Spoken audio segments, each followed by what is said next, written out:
मध्य प्रदेश में जो मामा हैं बोल रहे हैं कि डंके की चोट पे मामा वापसी कर रहे हैं, तो कैसे देखते हैं उन मामा को? मामा कुछ नहीं है, लोग को नंगा कर देते हैं, लोग के पजामे उतर गए, कच्छे में रह गए। ये अच्छे दिन है, समझे नहीं? बुरी स्थितियाँ हैं इनके शासनकाल में। क्या होता है आपने देखा, मुंह पर मुँह दिया जाता है आदिवासियों के, है तब मामा कुछ नहीं कर पाते हैं। और मामा जाके पैर धोते हैं। एक बात बताओ, जिसने मुँह था उससे पैर क्यों नहीं धुलवाए? उस सरकार का गृह मंत्री था नरोत्तम मिश्रा, उससे पैर क्यों नहीं धुलवाए? क्योंकि वो नहीं धोएंगे, क्योंकि वो जातिवादी हैं बहुत बड़े, और ये उनके गुलाम हैं मामा, समझे? इनका पजामा उतार लेंगे और सारा कुछ करेंगे। तो ये खुद ढोंगिया आरएसएस के प्रयोगशाला से पैदा को किया हुआ आदमी है, और नाम करता है कि मामा और भांजा, इनके शासनकाल में इनकी भांजियों के बलात्कार हो रहे हैं और मामा खुश है। शर्म आनी चाहिए इसको। कहाँ कहाँ नहीं हुआ, पूरे देखो मध्य प्रदेश में कितनी जगह बलात्कार हुए हैं। जो बहन बेटियों के सागर में हुआ है, कितनी जगह हुए। और वो देखो गुंडा इनके शासन में, वो जो है बाबा भागेश्वर, उसका भाई कितनी बदतमीजी कर रहा था दलितों के घर में घुस के, गोलियां फायरिंग कर रहा था, गालियां दे रहा था शादी ब्याह के मंडप में जाके उनके, और इतनी बदतमीजी कर रहा था। ये पाखंडी है, ढोंगी है, सबके सब बेईमान है, और तो बहन बेटियों के साथ उल्टी सीधी हरकतें करते हैं। मगर सरकार है चूँ करने को तैयार नहीं है। कोई भी दलित है, पिछड़ा है, आदिवासी है, मुस्लिम है, सबको डराने का प्रयास करते हैं। उनको न्याय मिलते हैं, उनके अधिकार हैं। ओबीसी आंदोलन पूरे मध्य प्रदेश में इतनी तेज़ी से उठा, उनका आरक्षण कर दिया ख़त्म, ओबीसी आंदोलन का। ओबीसी वाले को आरक्षण ख़त्म कर दिया इन्होंने, इसी मामा ने। और बात करते हो मामा की, तो कौन वोट देगा इसे? कोई वोट देना नहीं चाहता। इस बार देख लेना मध्य प्रदेश में भाजपा सरकार का अंतिम संस्कार होने वाला है जल्दी, और इसे कोई वोट नहीं देगा। इनकी स्थितियाँ सब जान गए हैं, समझे? ये साले खरीद लेते हैं वोट दे दे के, पैसा दे दे के, मगर पब्लिक को कुछ नहीं देते। ना उनकी मूलभूत सुविधाओं को देखते, ना किसानों की देखते, परेशानी क्या है कि दलितों की देखते, ना आदिवासियों की देखते। उन्हें कीड़ा मकोड़ा समझते हैं भारतीय जनता पार्टी के लोग। चाहे उनकी बहनें हों, बच्चे हों, किसी को भी ये मारते हैं अपने शासन में। उनको थानों में पिटाइयाँ होती हैं, उनको न्याय नहीं मिलता, रोज़ पीटा जाता है और रोज़ लूटा जाता है, और कोई सुनवाई नहीं है मध्य प्रदेश में। और मामा है कि मस्त है। नहीं, सवाल यही पैदा होता है कि बार बार जीत रहे हैं, वो भी तो सवाल है। अरे जीत कहाँ है भाई? पिछली बार का जीते थे तो लोग तो फिर भी, सरकार तो उन्हीं की बनी ना बाद में। सरकार भाई पैसे से है ना, पूरे देश का तो पैसा खींच लिया इन्होंने नोटबंदी से। आप मुझे बताओ पैसा किसके पास रहने दिया? पैसा इन्होंने लूट लिया। पब्लिक के पास तो पैसा है ही नहीं। पब्लिक को तो बधुआ गुलाम बना दिया, मजदूर बना दिया। रोज़ खाएंगे तो कमाएंगे। कई तो ऐसे हैं एक वक्त की भोजन नहीं है उनको, वो तो उनकी इज्जतें लुट रही हैं। तो उनको न्याय कौन देगा? कौन सा संविधान काम कर पा रहे हैं?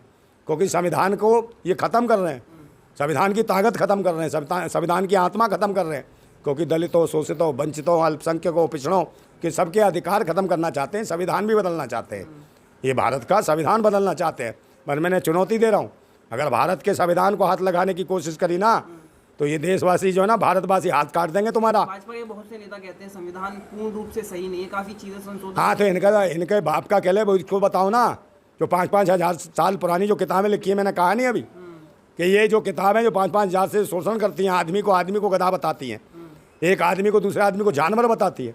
इनको कब खत्म करोगे? दे भारत का संविधान दुनिया का सबसे सर्वश्रेष्ठ संविधान है, और बाबा भीमराव अम्बेडकर ने इतना जबरदस्त संविधान रख कर लिखा है, पूरी दुनिया में ऐसा संविधान कोई नहीं लिख सकता। अम्बेडकर इतने अच्छे थे, तो ऐसा दलित जो सूट पहन के दिखता हो, एक भी फोटो उनका ऐसा नहीं है जहाँ पे वो कहीं से भी पीड़ित नजर आते हैं सूट वाले, और आप कह रहे हो उनको कुछ मिला नहीं। हाँ, तो उन्होंने सूट इसलिए पहना ना, उन्होंने कहा जैसे मैं सूट में दिखाई दे रहा हूँ, मेरे देश का हर भारतवासी ऐसा सूट पहन सके, आगे बढ़ सके, इस तरीके की ज़िंदगी जी सके। इसलिए उन्होंने कहा मैं शिक्षित हुआ है, संगठित हुआ, लोगों को अपने लिए अधिकार के लिए जगाया। ऐसे सारे भारतवासी जगाएंगे तो सब सूट बूट पहनेंगे मेरी तरह। तो उन्होंने तो बहुत कुछ अपने कुर्बानियाँ दी, अपने बच्चों तक की कुर्बानियाँ दे दी देश के संविधान के लिए, शिक्षा के लिए, सबके लिए। उन्होंने कहा मेरे बच्चे जा रहे कोई बात नहीं, मगर देश के पूरे जो बच्चे समाज के, हमारे भारत समाज के, भारतीय समाज के बच्चे, उनको एक आज़ादी मिलेगी, उन्हें एक अधिकार मिलेगा, जो कीड़े मकोड़ों की ज़िंदगी, इंसानियत भरी ज़िंदगी जी पाएंगे। इसके लिए उन्होंने संविधान लड़ा, उनके बच्चों को कुर्बानी चली गई। वो पत्नी उनकी दवा के अभाव में ख़त्म हो गई, उनके साथ संघर्ष करती रही। तो उन्होंने बहुत बड़ा बलिदान दिया, उनके परिवार ने बलिदान दिया। बाबा साहब जैसा बलिदान तो कोई दे नहीं सकता। देश की संपूर्ण आज़ादी के लिए अगर कोई लड़ा तो बाबा भीमराव अम्बेडकर लड़े, समझे नहीं? और एक ऐसा ग्रंथ दे गए, इस ग्रंथ को बचाने की ज़रूरत है। भारत का जो संविधान है, ये देश का सबसे बड़ा ग्रंथ है, समझे ना? गीता से चलता, ना कुरान से चलता, देश संविधान से चलता है, और संविधान को बचाने की ज़रूरत है, समझे नहीं? धर्म, मैं फिर भी कह रहा हूँ, धर्म की पुस्तकें कहती हैं कि तुम मेरी रक्षा करो, मैं ब्राह्मण की रक्षा करूँगी, और संविधान कहता है कि तुम मेरी रक्षा करो, मैं तुम सबकी रक्षा करूँगा। संविधान ये कहता है। समझे नहीं, ये सोच लीजिए। लास्ट सवाल यही कि एमपी में कैसे कैसे रोक लेंगे? भाजपा इतनी बड़ी शक्ति है, बागेश्वर बाबा भी उनके साथ। देखिए बागेश्वर बाबा हो, कोई भी ओलाब हो, हाँ। पाखंडियों से कुछ नहीं हो रहा। गिने चुने कुछ लोग हैं, ये पाखंडी जातिवादी गुंडे, उनसे कुछ नहीं हो रहा। और जातिवादी गुंडे ही भागने लगते हैं फिर। अभी सरकार और सत्ता का खेल है, पैसा मिल रहा है, मीडिया उनकी है, सिस्टम उनका है, इसलिए लोगों को ये दिखाया जा रहा है। होल्डिंग कटआउट सब पैसे से चल रहे हैं, मगर पब्लिक के अंदर एक आक्रोश है। भारतीय जनता पार्टी की सरकार कहीं पर भी है, उसके विरोध में है देश की जनता। और कहीं उससे ज़्यादा अगर कहीं ज़बरदस्ती आ भी गए तो स्थितियाँ होगी, विरोध की स्थिति हो जाएगी भारत के अंदर, समझे, गृह युद्ध हो जाएगा और ये पिटेंगे। उस दिन ये भारतीय जनता पार्टी के नेता उनके घर फूकने लगेंगे, उस दिन ही देश में शांति होगी और मारेंगे लोग। क्योंकि अत होती है किसी भी, मैं कहता हूँ अत होती है किसी की, सब्र सहने की भी एक सीमा होती है, सब्र सहने की भी एक सीमा होती है।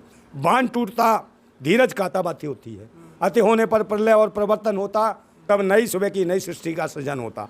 नई सृष्टि का सृजन होने वाला है, ये पाखंडी और ढोंगियों की सरकार जाने वाली है और भारतवासियों को कहीं ना कहीं अधिकार मिलेंगे, उसके लिए वोट करने वाले हैं। भारतीय जनता पार्टी को एक आदमी भी वोट नहीं देना चाहता, सब तो गाली दे रहे हैं देश में, सब जान रहे हैं कि सभी ये EVM का खेला है और EVM के खेले को भी समझ गए। अब ये EVM भी कुछ कर नहीं पाएगी क्योंकि पूरा देश 100% नरेंद्र मोदी को वोट नहीं देना चाह रहा, सब विरोध कर रहे हैं। गिने चुने चिल्लर खटमल हैं, उनसे कोई फर्क नहीं पड़ता। आने वाले जो है इससे परिवर्तन का आएगा। ये सरकार जाने वाली है भारतीय जनता पार्टी की, किसी भी राज्य में और केंद्र में, सब में किसी में नहीं रहेगी।